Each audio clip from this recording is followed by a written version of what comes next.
সুপ্রিয় দর্শক, আমি আফজাল হোসেন স্বাগত জানাচ্ছি সম্পাদকীয়তে। জাতীয় নাগরিক পার্টির আহ্বায়ক নাহিদ ইসলাম বলেছেন, যারা হত্যার রাজনীতি করে ক্ষমতায় যেতে চায় তাদের কাছে দেশের মানুষ নিরাপদ নয়।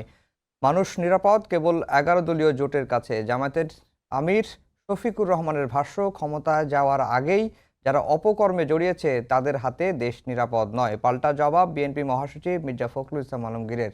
তার মন্তব্য, যারা স্বাধীনতাকে বিশ্বাস করে না তাদের হাতে দেশ নিরাপদ নয়। এমন পাল্টাপাল্টি যুক্তি আর আগামীর চ্যালেঞ্জ নিয়ে আমাদের আজকের সম্পাদকীয় কার হাতে নিরাপদ বাংলাদেশ।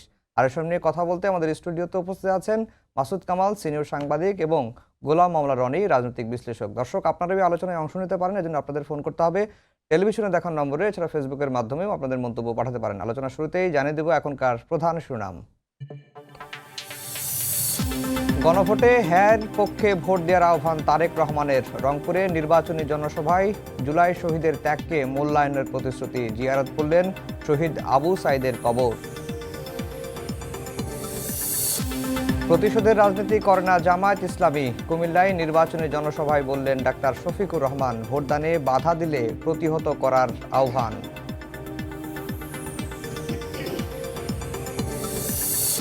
দেশের 47% মানুষ মনে করে বিএনপি চেয়ারম্যান তারেক রহমান হচ্ছেন প্রধানমন্ত্রী, আর 22% ভোটারের পছন্দ জামায়াত আমির ডাক্তার শফিকুর রহমানকে। ইনোভেশনের জরিপ। 16 বছরে ভোটার নারীদের আলাদা বাস, বাড়ি ভাড়া, নীতিমালা সহ 36 দফা ইশতেহার এনসিপির। 11 দলের মতাদর্শে ভিন্নতা থাকলেও অংশীদারিত্বের ভিত্তিতেই বাস্তবায়নের প্রতিশ্রুতি। এবং নগরে গঞ্জে প্রচারণার ব্যস্ততা। ছুটির দিনে জমজমাট গণসংযোগ, প্রতিশ্রুতির ফুলঝুরি নিয়ে ভোটারের দ্বারে দ্বারে প্রার্থীরা। ভোটের পরিবেশ নিয়ে পাল্টাপাল্টি অভিযোগ। দর্শক, শিরোনাম শুনছিলেন। আমরা আজকের আলোচনার বিষয় দিয়েছি কার হাতে নিরাপদ বাংলাদেশ। মাসুদ কামাল ভাই, এই কার হাতে নিরাপদ বাংলাদেশ নিয়ে আজকে জামায়াতের আমির, এনসিপির আহ্বায়ক এবং বিএনপির মহাসচিব মির্জা ফখরুল ইসলাম আলমগীর কথা বলেছেন। নাহিদ ইসলাম যেটি বলেছেন যে মানুষ কেবল 11 দলীয় জোটের কাছে নিরাপদ, আর জামাত ইসলামের আমির শফিকুর রহমান বলছেন যে ক্ষমতায় যাওয়ার আগেই যারা অপকর্মে জড়িয়েছে তাদের হাতে দেশ নিরাপদ নয়। বিএনপির মহাসচিব এর জবাব দিয়েছেন, যারা স্বাধীনতাকে বিশ্বাস করে না তাদের হাতে দেশ নিরাপদ নয়। এখন আপনার কাছে প্রশ্ন, তাহলে এই তিনটা দলই তো বলছে যে কেউ কারোর হাতে দেশ নিরাপদ নয়, তাহলে আমরা বাংলাদেশ কার হাতে নিরাপদ? এই তিন দলই বলছে তিন কথা। আমি কে বলছে কি বলছে এটা নিয়ে, কে বলছে এটা নিয়ে আমি আলোচনা করবো না, কারণ এটা মানে ওনারা তো ওনাদের মতো করে বলছে, কিন্তু কি বলছে এটা আমার জন্য গুরুত্বপূর্ণ। যে কথাটা বলেছে যে আপনার চাঁদাবাজদের কাছে দেশ নিরাপদ না, সত্য। যে বলেছে যে আমাদের স্বাধীনতাকে যারা বিশ্বাস করে না তাদের হাতে নিরাপদ না, আমি এটাও মনে করি সত্য। কাজে যাদের বিরুদ্ধে অভিযোগগুলো আছে তাদেরকে আমি বলবো, আপনারা রেকটিফাইড হয়ে যান। আপনারা এই কাজগুলো যাতে আপনাদের বিরুদ্ধে আর কেউ কখনো বলতে না পারে সেই চেষ্টা করেন, তাহলেই দেশ নিরাপদ। যাদের বিরুদ্ধে অভিযোগ উঠছে তারা যদি সেই কাজগুলো, অভিযোগগুলি সত্য হয়, তাহলে তারা সেখান থেকে যদি বেরিয়ে আসা তো সম্ভব, মানুষের পক্ষে সম্ভব। স্বাধীনতার বিরুদ্ধে তাদের বলছে তোমার ভূমিকা স্বাধীনতা যুদ্ধে ভালো ছিল না, তোমার বলুক আমি ভালো ছিল না, আমি মানি ভুল করছি, মানুষ ছিলাম, মানুষ মাত্রই ভুল হতে পারে, আমারও ভুল হয়েছে, আমি এখন স্বাধীনতার পক্ষে থাকবো, যা করছি ভুল করছি, ক্ষমা চাই, শেষ হয়ে গেল, দেশ নিরাপদ। আর যারা চাঁদাবাজি করছে তারা যদি তাদের যদি অভিযোগ সত্য হয় তারা বলুক আমাদের বিরুদ্ধে অভিযোগ করছে, আমরা চাঁদাবাজদের বিরুদ্ধে ব্যবস্থা নিয়েছি, আরও নেব, ভবিষ্যতেও নেব, এবং আমরা মনে করি যদি নিয়ে থাকি আমরা ক্ষমা চাই, হয়ে গেল। কিন্তু অস্বীকার করার মধ্যে কিন্তু কোনো বাহাদুরি নাই। আপনি যে অস্বীকার করছেন, আমি একটা উদাহরণ দিয়ে বলি আপনাকে। জামাত বলল না আমরা স্বাধীনতা যুদ্ধের সময় আমরা কোনো খারাপ কাজ করি নাই, ভারত আমাদের দেশটাকে ভাঙার ষড়যন্ত্র করছিল, আমরা সেই ষড়যন্ত্রের বিরুদ্ধে লড়াই করেছি, বলতে পারে। এটা মিয়া গোলাম পরোয়ার বলছে, কিন্তু যদি বলে এই ব্যাখ্যা তো আমার কাছে গ্রহণযোগ্য নাও হতে পারে, ব্যক্তিগতভাবে আমার কাছে ব্যাখ্যা গ্রহণযোগ্য না, তো আমি তো ওনাকে পছন্দ করবো না। আবার বিএনপি যদি বলে যে আমরা কোনো চাঁদাবাজি আমাদের দলের প্লাবন করে নাই, অথবা আমাদের নামধারী কেউ করে নাই, যেটা বললে যে না যা বলা হচ্ছে এটা ফালতু কথা, মিথ্যা কথা, এটাও আমি বিশ্বাস করবো না, কারণ আমরা তো দেখেছি কি হয়েছে। কাজে আমার কথা হলো কি, অন্যকে আক্রমণ করে নিজের কৃতকর্মকে আপনি করতে পারবেন না, নিষ্পাপ বানাতে পারবেন না। বরঞ্চ যদি কেউ আপনাকে দেখিয়ে দেয় যে এই অন্যায় কাজটা আপনার দলের মধ্যে হচ্ছে অথবা আপনার মধ্যে হচ্ছে অথবা আপনার নাম নিয়ে কেউ করছে, সেটাকে আপনি সমাধানের চেষ্টা করেন, সেটাকে আপনি ম্যানেজ করার চেষ্টা করেন। হুম। এটা হলো কি আমার জন্য একজন দর্শক হিসেবে, একজন সাধারণ মানুষ হিসেবে, একজন ভোটার হিসেবে, নাগরিক হিসেবে এটা হলো আমার কাম্য। আমি বলি যে অন্যের বিরুদ্ধে যত অভিযোগ আছে অন্য আপনার প্রতিপক্ষের বিরুদ্ধে আপনি উচ্চারণ করেন, এবং যার বিরুদ্ধে উচ্চারণ করলেন তার প্রতি অনুরোধ এগুলো শুনেন, জাজ করেন, যদি মনে করেন যে এটা আমার জন্য প্রযোজ্য আপনি সেটা সমাধান করেন, হয়ে গেল। ভুল তো হতেই পারে। স্বাধীনতা যুদ্ধের সময় আপনি শয়তানি, দুষ্টামি, ইত্রামি করতেই পারেন, যদি করে থাকেন স্বীকার করেন না ভাই। স্বীকার না কইরা আপনি আমার কাছে ভালোবাসা হইতে পারবেন না। আপনি যতই মুখে মুখে বলেন আমি করি নাই, ভারত করছিল, ভারতকে থামাইতে গেছিলাম, এটা যতই আপনি বলবেন ততই আপনার প্রতি আমার বিদ্বেষটা বাড়তে থাকবে। আচ্ছা, রনি ভাই, একই প্রশ্ন যে তিনটি দলের প্রধান, বিএনপির মহাসচিবও একটি কথা বলেছেন, নাহিদুল ইসলাম একটা কথা বলেছেন, শফিকুর রহমান একটা কথা বলেছেন। একই প্রশ্ন যে কার হাতে তাহলে আগামীর বাংলাদেশ নিরাপদ? ওনাদের হাতেই নিরাপদ। এখানে হলো আমরা যারা সাধারণ জনগণ, আমাদের তো বিকল্প নাই। এখানে আপনি যান, মাসুদ ভাই যান, বা আমি যাই, আমরা যত ভালো কথাই বলি না কেন, জনগণ তো আমাদেরকে দেখার জন্য, তারেক রহমান সাহেবকে দেখার জন্য যত লোক আসেন, মানে তার কোটি ভাগের, লক্ষ ভাগের এক ভাগও আমাদের কাছে আসবে না। শফিকুর রহমান সাহেব যত কথাই বলেন না কেন, তার জন্যই তো লোকজন আসছে। তো এই সময়টাতে কত মানুষ কতভাবে চেষ্টা করছে, ফলে মানে তাদের হাতে দেশটা নিরাপদ। আমরা শুধু যেটা বলতে পারি যে আল্লাহ তাদেরকে হেদায়েত দান করুন, তাদের বুদ্ধি বাড়িয়ে দিন, এবং বিবেক বলতে যে জিনিসটি তাদের শরীরে আছে ওটা যেন মানুষের মতো কাজ করে, মানে অন্য কোনো প্রাণীর মতো। এখন তো ডক্টর মোহাম্মদ ইউনূস সাহেব একটা ঝামেলায় ফেলে দিয়েছেন। উনি সকল প্রাণীকে একই গোত্রভুক্ত করে ফেলেছেন। আমরাও প্রাণী, পশুও প্রাণী, কোনো ভেদাভেদ নেই। কাজেই আমি মনে করি যে সরকার আর রাষ্ট্র আমাদেরকে যতই সমতা আনার চেষ্টা করুক না কেন, মানুষ মানুষই, আশরাফুল মাখলুকাত। আবার মানুষের মধ্যে যারা রাজনীতি করবেন তারা সবচেয়ে শ্রেষ্ঠতম যে গোষ্ঠীটি রয়েছেন, শিক্ষা দীক্ষায়, মান মর্যাদায়, শক্তি সামর্থ্যে, তারাই রাজা হবেন, নেতা হবেন। তো সেই ক্ষেত্রে আরবিতে একটা সুন্দর কথা আছে, আল্লাহ শিখিয়ে দিয়েছেন যে তোমরা আমার কাছে দোয়া করো যে যারা মুত্তাকি, সত্যিকার অর্থে মুত্তাকি, এখানে মুত্তাকি অনেক ব্যাপক একটা অর্থ আছে, যারা সত্যিকার অর্থে মুত্তাকি, আমরা যেন মুত্তাকিদের মধ্যে থেকে নেতা পাই, অথবা আমি যেন মুত্তাকিদের নেতা হতে পারি। এখানে মুত্তাকি তাফসীর করতে গেলে অনেক বেশি সময় নেবে। এখন এই জন্য বলছি যারাই আসেন, এখানে আসেন, তারা যেন মুত্তাকি হন, কোনো অবস্থাতেই যেন মুনাফেক না হন। তো এইবার একটা জিনিস লক্ষ্য করা যাচ্ছে ভোটের মাঠে, কিছু কিছু ব্যতিক্রম, যেমন দেখা গেল যে সবাই পাইকারি হারে, গণহারে টুপি পরে যাচ্ছেন। তো বিএনপি যারা শীর্ষ নেতৃবৃন্দ, তাদের অনেকের মধ্যে দেখা গেল যে তারা অনেকে টুপি পরেন নাই। এটা আমার ভালো। যেমন একেবারে তরুণ প্রজন্ম, আমি কারো নাম বললাম না, তরুণ প্রজন্মের হয়তো নামাজও পড়ে না, শরীয়ত অন্য কিছু করে না, অজু টজু ঠিক মতো করতে পারে কি না তাও বলা যায় না, কিন্তু টুপি একটা মাথায় দিয়ে ভোটের ময়দানে ঘোরাফেরা করছে। আর তার বিপরীতে আপনি দেখেন আমাদের তারেক রহমান সাহেব বা মির্জা আব্বাস সাহেব, তারা কিন্তু এই ভণ্ডামিটা করছেন। ইটস এ গুড সাইন, এটা একটা ভালো সাইন। ২ নম্বর হলো যে আমাদের ডক্টর শফিকুর রহমান, তাকেও আমার ইদানিং খুব ভালো লাগছে। এই কারণে তিনি খুব স্ট্রেট ফরওয়ার্ড ওয়েতে কাজ করছেন, যেখানে তারেক রহমান সাহেবের যে জিনিসগুলো তার ভালো মনে হচ্ছে তিনি কিন্তু সেটা অনুসরণ করছেন। যেমন তিনি সাধারণ চেয়ারে বসেন, তারেক রহমান সাহেব এখন জামাতের আমিরও সাধারণ চেয়ারে বসার চেষ্টা করছেন। তারেক রহমান সাহেব নিজের হাতে ব্যাগ টানছেন, এখন উনি ব্যাগ টানছেন কিনা আমি এই ধরনের কোনো দৃশ্য দেখিনি, বাট তার লোকজন, জামাতের লোকজন তাকে খুব উত্তেজিত করছে যে আপনি একটু প্লেনে ওঠেন এবং নিজের হাতে তারেক রহমান সাহেবের মতো এইভাবে ব্যাগ টানেন আর কি। কিন্তু তারেক রহমান সাহেবের আদলে একটা গাড়ি তিনি নিয়েছেন, বড় একটা বাসে করে আমি দেখলাম যে তিনি যাচ্ছেন। তো এটা ভালো, যে কোনো মানুষেরই ভালো দিক যদি কেউ কারো অনুসরণ করে এটা খুবই ভালো। আমাদের তারেক রহমান সাহেব রংপুরের শহীদ আবু সাইদের কবর জিয়ারত করেছেন, সবাই টুপি পরেছে, কিন্তু তিনি যা যেরকম সেরকমই থাকার চেষ্টা করেছেন। তো তার অবশ্যই অজু ছিল, অজু থেকে নিয়ে এমনি নামাজ কালাম পড়েন, তা তিনি সেটা করেছেন। আরও একটা ব্যাপার হলো যে স্বয়ং ডক্টর মোহাম্মদ ইউনূসের মতো লোক সেই প্রথম দিকে গিয়ে অনেক কান্না করার চেষ্টা করেছেন শহীদ আবু সাইদের জন্য। তারপরে যারা সমন্বয়ক ছিলেন কয়জন তো চোখ পিট পিট পিট পিট করে এমনভাবে চেষ্টা করেছেন চোখ একটু পানি পড়ার জন্য, তো চোখ দিয়ে পানি পড়েনি, এবং একটা খুব হাস্যকর বিষয় হয়ে গেছিল তো সেই দিক থেকে তারেক রহমান সাহেব এই জিনিসটা করেননি। তো এইভাবে রাজনীতির প্রচার চলছে, প্রোপাগান্ডা চলছে, তার মধ্যেও কিন্তু তাদের যে স্বতন্ত্র বৈশিষ্ট্য, রাজনীতিবিদদের শফিক সাহেব বলেন বা তারেক রহমান সাহেব বলেন, তাদের স্বতন্ত্র বৈশিষ্ট্যগুলো আমাদের সামনে চলে আসছে, দের যে অপশন। কিন্তু সমস্যাটা হয়ে গেল কি, যেখানে ত্রিমাত্রিক প্রতিযোগিতা হচ্ছে। প্রথম প্রতিযোগিতা হলো দুটো রাজনৈতিক দল কেন্দ্রীয়ভাবে জনসভাগুলো করছে, তো সেটাই আমরা দেখছি। আর কিছু পরিচিত চেনামুখ যারা শীর্ষ নেতৃবৃন্দ রয়েছেন, তারা কিছু গণসংযোগ করছে।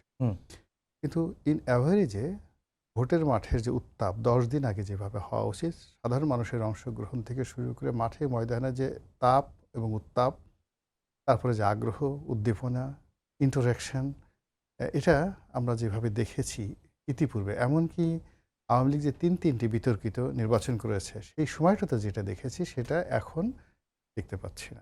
আমি যে এলাকাতে বসবাস করি, আশেপাশে ভোট, মার্কা, প্রার্থী, আমি এদের নামও জানি না, দেখিও না, অথচ আমরা টেলিভিশনে দেখি যে একটা ভোট হচ্ছে, সবকিছু হচ্ছে। রনি ভাই, আপনার কাছে আবার আসবো। মাসুদ কামাল ভাই, আজকে আমার যতটুকু, আমি যদি ভুল না করে থাকি, যে নির্বাচনী প্রচারণা শুরুর পরে তারেক রহমান এর আগে রাজশাহীতে গিয়েছেন, সিলেট, চট্টগ্রামে গিয়েছেন। আজকে রংপুরের তিনি যে নির্বাচনী জনসভায়, সেখানে তিনি যে গণভোটটি হবে 12 ফেব্রুয়ারি, সেই গণভোটের হ্যাঁ পক্ষে ভোটের তিনি আহ্বানটি জানিয়েছেন নেতাকর্মীদের। এই মুভটাকে আপনি কিভাবে দেখছেন? এটা ওনার পলিটিক্যাল মুভ, ওনার পলিটিক্যাল মুভ। উনি হয়তো মনে করেছেন যে এই মুভটা দিলে পরে ওনার ভোট বাড়বে, অথবা উনি হ্যাঁ বলতে চান, এটা ভালো। কিন্তু এটা আমার কাছে কিছুটা আপনার মনে হয়, আমি কনফিউজ এই কারণে যে উনি যদি হ্যাঁটা চান, ভালো, এই জুলাই সনদ নিয়ে ওনার একটা পজিটিভ দৃষ্টিভঙ্গি প্রকাশিত হলো, এটা খুবই ভালো। কিন্তু আমি তো ওনার কথা দ্বারা ব্যক্তিগতভাবে প্রভাবিত নই। আমি আমার বিচার বুদ্ধি দিয়ে চিন্তা করে দেখছি, আমার কাছে মনে হয়েছে এটা একটা টোটালি একটা মানুষের জন্য একটা বিভ্রান্তিকর প্যাকেজ দেওয়া হয়েছে। এই প্যাকেজ দিয়ে আমি কি পাবো না, আমি কোনটা চাই না, এটা কোনো কিছুই প্রমাণ হয় না। দ্বিতীয়ত, আমি গণভোটটাকে আসলে আমি আইনগতভাবে আপনার অবৈধ মনে করি। অবৈধ মনে করি এই কারণে যে আমি কতগুলি জিনিস, অবৈধ একটা কাজের জন্য সরকার কিছু দণ্ডনীয় অপরাধ করার জন্য দেশের সমস্ত সরকারি কর্মকর্তা কর্মচারীদেরকে প্ররোচিত করেছে। কারণ তারা তো এটা করতে পারে না, এটা তো ইলেকশন কমিশন নিজেই বলেছে যে এটা আরপিওর 86 নম্বর ধারা অনুযায়ী দণ্ডনীয় অপরাধ। তার মানে সমস্ত ডিসি কিন্তু এই দণ্ড অলরেডি এই অপরাধ করে ফেলেছে, তাদের সবাই দণ্ড হওয়া উচিত। এবং এই দণ্ডর মাত্রাও এখানে আরপিওতে লেখা আছে, মিনিমাম 1 বছর আর ম্যাক্সিমাম 5 বছর। সব ডিসির মিনিমাম 1 বছরের জেল হওয়া উচিত, বেশি হইতে পারে আমি জানি না, যদি কেউ মামলা করে জনগণ, এটা অন্যায় করেছে গভর্নমেন্ট। এইগুলো একটা। 2 নম্বর কথা হলো, অধ্যাদেশ দ্বারা আপনি গণভোট দিতেও পারেন না।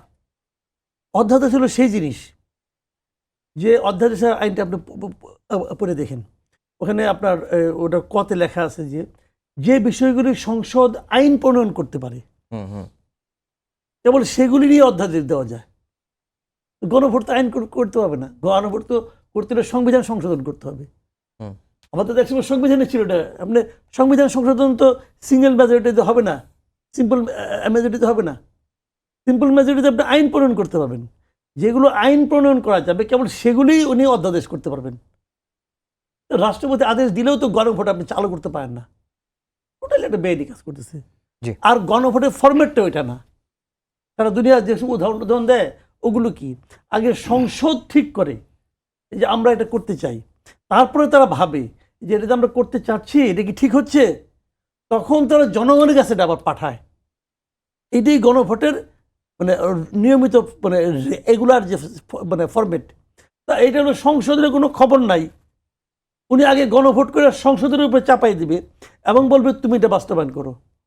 তাও করবে, সংসদের উপরে করবে না, উনি আবার আরেকটা পরিষদ করবে, সংবিধান সংস্কার পরিষদ, এমপিরা 2 বার শপথ দিবে। 2 বার শপথ দিবে কোন এক্টে, কোন আইনে, আইনগুলোকে। কাজে এটা একটা উদ্ভট জিনিস। এটার মধ্যে তারেক রহমান সাহেব সমর্থন কেন দিয়েছেন, এটা উনার ব্যাপার, উনার নিশ্চয়ই রাজনৈতিক প্রজ্ঞা অনেক শার্প, উনি বুঝতে পারবেন, আমি ভাই বুঝি না।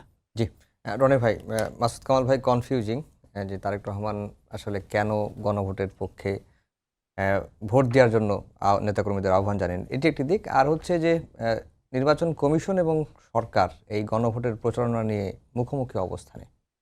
প্রথমত হলো মাসুদ ভাই ভদ্রতা বজায় রেখে যতটুকু বলার সম্ভব তিনি বলেছেন। তারেক রহমান সাহেব তাকে খুবই মান্যগণ্য করেন, তার কথার মূল্য দেন। তো এই জন্য মুখে যতটুকু রাখা দরকার। কিন্তু আমি আসলে যেটা বলতে চাই যে এই নির্বাচনের এই সময়টিতে তার এই ধরনের কথাটা বলা একেবারে অনুচিত, হুম। একেবারে অনুচিত। এর কারণ হলো এখন যারা ক্ষমতায় আছেন এরা অরাজনৈতিক শক্তি, কতদিন টিকবেন বলা যাচ্ছে না। কিন্তু তারা চলে গেলে আর দ্বিতীয়বার তাদের প্রত্যাবর্তন হবে না। কিন্তু those who are the politician, তারা বারে বারে বারে বারে ফিরে আসবে। আওয়ামী লীগ ছিল না এক সময়, ফিরে এসেছে। আওয়ামী লীগ চলে গেছে, আবার ফিরে আসবে নিশ্চিতভাবে। তারেক রহমান সাহেব ছিলেন না ১৭ বছর, তিনি এসেছেন। কিন্তু এখন যারা আছেন, এটা আলী রিজার সাহেব বলেন বা ডক্টর মোহাম্মদ ইউনূস বলেন, তারা যদি কোনো কারণে ক্ষমতাচ্যুত হন, যখন হন, দেয়ার ইজ নো চান্স ফিরে আসার জন্য। তাহলে একটা জিনিস দেখুন যে সুপিরিয়র কখনো ইনফেরিয়র দ্বারা প্রতিস্থাপিত হতে পারেন না। হুম। এখানে দ্য পলিটিশিয়ান, রাজনীতিতে যারা আছেন বাংলাদেশে, including mister Tarique Rahman, doctor Shafiqur Rahman, তারা সবাই বাংলাদেশের রাজনীতিতে পার্মানেন্ট পিলার। তো সেক্ষেত্রে তারা সরকারের যে সকল কর্তা ব্যক্তি বলার চেষ্টা করছেন, হায়ের পক্ষে ন্যারেটিভ তৈরি করার চেষ্টা করছেন, হুমকি দিচ্ছেন, যারা ভোটের বিপক্ষে বলবেন তারা ফ্যাসিবাদ বা স্বৈরাচারের দোসর। আর এটা দেখে তারেক রহমান সাহেবের মতো একজন জাতীয় নেতা এই মুহূর্তে বলা হচ্ছে যে তার একটা ব্রুট মেজরিটি পাবে ভোট হলে, তারেক রহমান সাহেব হবেন প্রধানমন্ত্রী। তো কাজেই তার ব্যাকবোন, তার স্ট্রেট ফরওয়ার্ড যে চিন্তাচেতনা, কথাবার্তা, এই বিষয়গুলো দ্বারা জনগণ বিভ্রান্ত হওয়া চলবে না।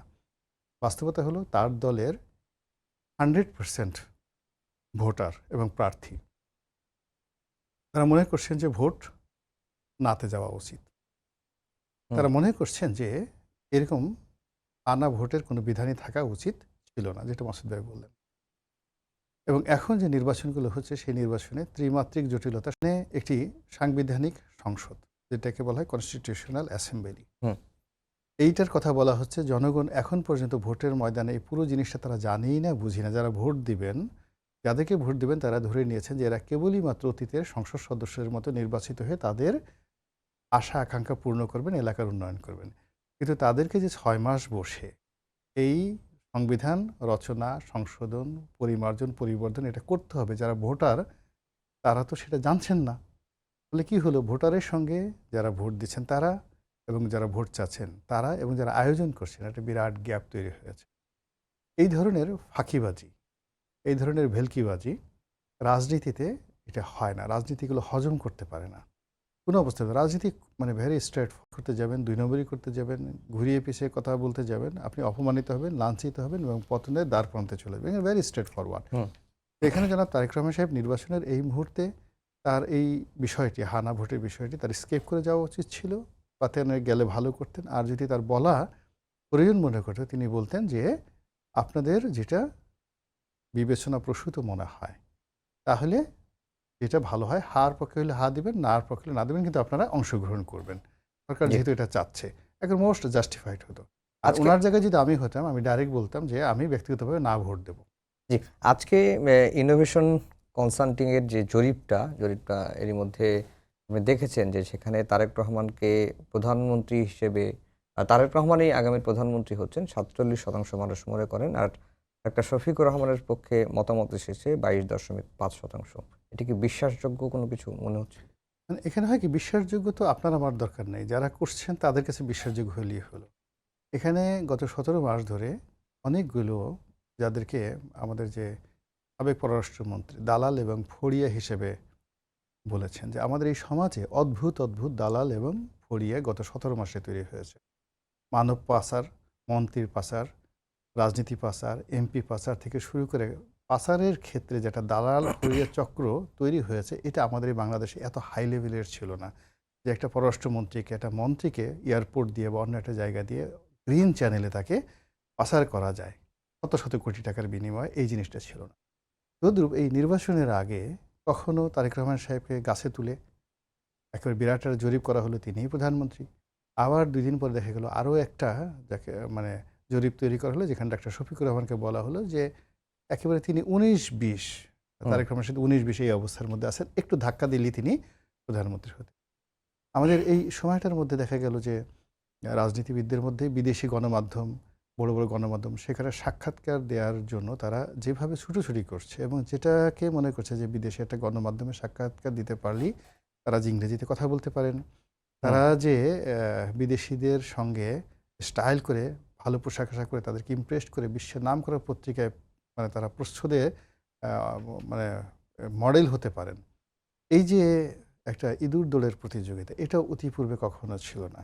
তাহলে এই যে যে জিনিসগুলো হচ্ছে, আমাদের যে প্রচলিত রাজনীতি, ভোট দিবে জনগণ, ভোট দিবেন বিএনপির যারা নেতাকর্মী, ভোট দিবেন জামাতের যারা নেতাকর্মী, এখানে যারা আছেন এখানে প্রচার প্রপাগান্ডায় খুব বেশি পরিবর্তন হবে না। যারা জামাতের লোকজন তারা কেউ বিএনপিতে ভোট দেবেন না, যারা বিএনপির লোকজন তারা কেউ জামাতে ভোট দেবেন, ইট ইজ সেটেলড।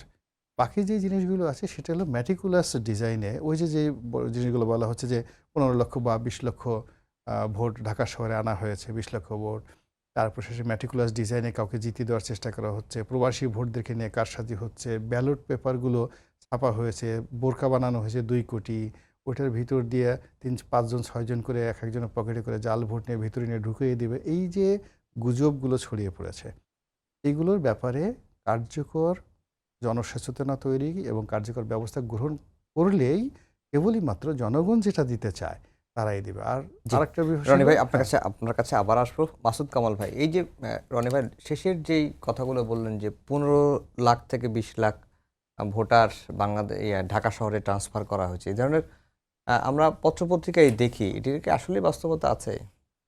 আমি বলতে পারবো না, যেহেতু বলা বলি হচ্ছে, কিছু বাস্তবতা থাকতেও পারে, লোকজন একদম হাওয়ার উপরে বলবে এটাও তো ঠিক না। বাট আমার কাছে কোনো তথ্য নাই, আমি ঠিক বলতে পারবো না। আমিও শুনেছি, এখন হতেও পারে নাও হতে পারে, আমি জানি না।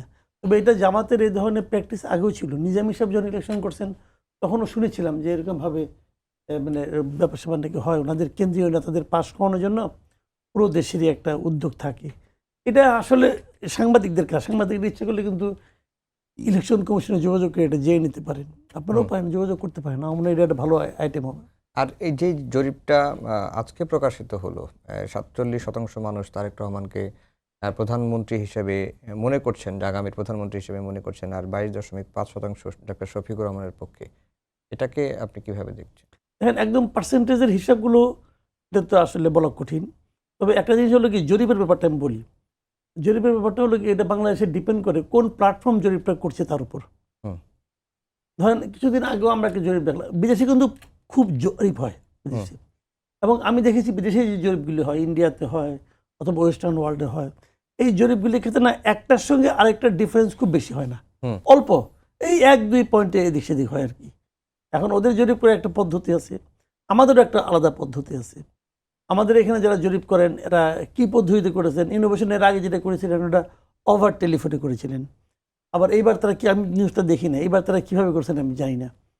যে এগুলো অনেক কিছু আছে। আবার অনেকে আছে যে অনেক ইউটিউবার আছে তারা অনলাইনে জরিপ করে, যেমন আমিও কিন্তু মাঝে মাঝে জরিপ করি। এখন এটা ডিপেন্ড করে কি প্ল্যাটফর্মের উপর। যেমন আজকে যদি পিনাকি ভট্টাচার্য একটা জরিপ করে, আপনি দেখবেন জামাত এখানে একক সংখ্যাগরিষ্ঠ, মানে 2/3 পাবে জামাত। এটাকে আজকে একটা জরিপ করুক, বলুন তো জামাত 230 আসন পাবে এটা কি ইয়েতে হিসাবে তার পেজে, হ্যাঁ তার পেজে, হ্যাঁ তার পেজে। আবার আমি করি, লোকে ভোটে দিয়ে যাবো না, কারণ আমি দেখছি ইদানিং আমার পেজে আওয়ামী লীগের লোকজন খুব ভিড় করছে। এখন কেন করছে ভাই, আমি তো করে দাওয়াত করাই নাই, কেন করছি এটা তারা জানে, আমি বলতে পারবো না। আমি মাঝখানে জরিপ করছিলাম, ওখানে 65% লোক বলতেছে আমরা ভোটে দিতে যাবো না। এটা কিন্তু পিনাকির পেজে হবে না। তার মানে কি, এটা হলো ডিপেন্ড করে যে কোন প্ল্যাটফর্মে জরিপটা করতেছে এটার উপর। তো এখন ইনোভেশন করছে, ওনাদের সঙ্গে প্রথম আরও একটা ভালো সম্পর্ক আছে, আমি আগেও দেখেছি ওখানে ওরা করেন প্রায়।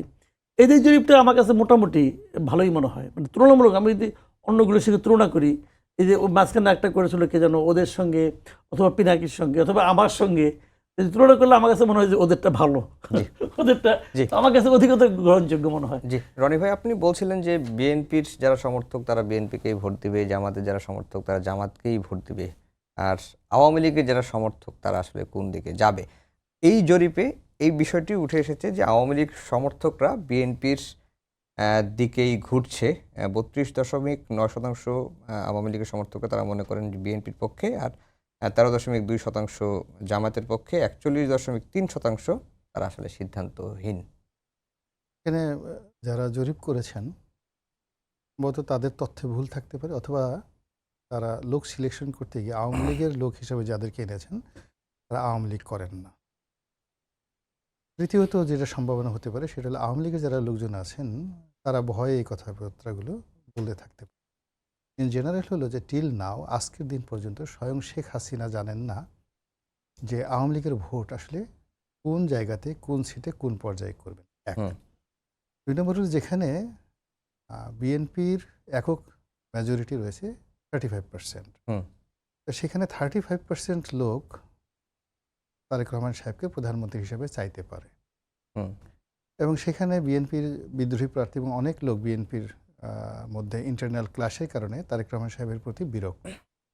তো সেক্ষেত্রে যদি বিএনপির লোকদের উপরও যদি জরিপ চালানো হয় তাহলে এখানে হাইয়েস্ট 20 to 25% আসতে পারে, নট মোর দ্যান দ্যাট। এখানে 47% কীভাবে আসলো আমার রাজনৈতিক অভিজ্ঞতা আমি এটা মিলাতে পারছি না।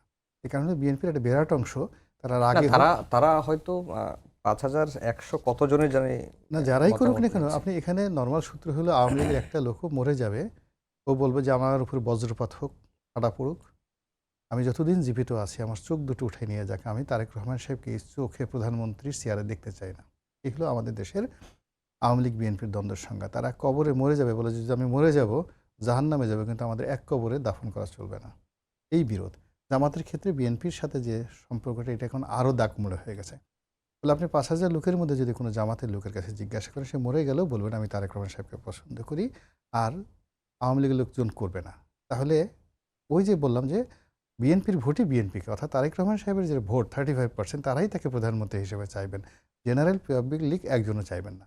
এখন এই যে তার যে 35%, এর মধ্যে স্বতন্ত্র নির্বাচনের কারণে, বিভিন্ন অন্তর্দ্বন্দ্ব কলহের কারণে তার দলেরই একটা বিরাট লিস্ট 10% লোক তারা বিরক্ত যে আমরা তারেক রহমানকে চাচ্ছি না। আমাদের সময় শেষ, 1 মিনিট সময় আছে। ফলে এই ধরনের জরিপে প্রবলেম তৈরি করবে আরো। জি, 1 মিনিট সময় আছে। ওই যে 2001 সালে যখন বিএনপি সরকারে ছিল, বিএনপির সঙ্গে জামাতেরও 2 জন মন্ত্রী ছিল, এটা নিয়েও কিন্তু ডিবেট চলছে। আজকে তারেক রহমান তার জবাব দিয়েছেন।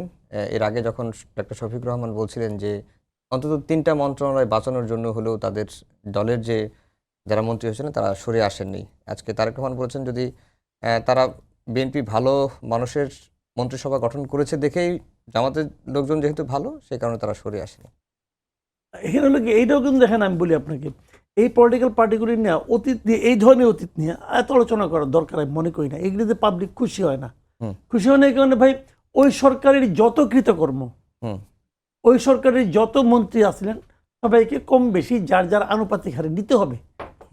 এখন যদি আপনি জামাত যদি আজকে বিএনপির সমালোচনা করেন তাহলে এই প্রশ্ন মানুষ করবেই যে আপনি যদি ওই সরকারকে খারাপই মনে করেন তাহলে আপনি থাকলেন কেন? আপনি তো আসেন নাই। তো এই জায়গায় ঠিকই আছে। এখন না আসার যে কারণ, নানা রকম কারণই হতে পারে। আসলেন না কেন? ভাই আমার পিঠে ব্যথা ছিল, উঠতে পারি নাই, বলেন আপনার সমস্যাটা কি? আপনি বিশ্বাস করেন। আপনাকে অসংখ্য ধন্যবাদ জানিয়ে শেষ করছি আমাদের আজকের সম্পাদকীয়। আগামীকাল আবারও দেখা হবে একই সময়ে। শুভরাত্রি।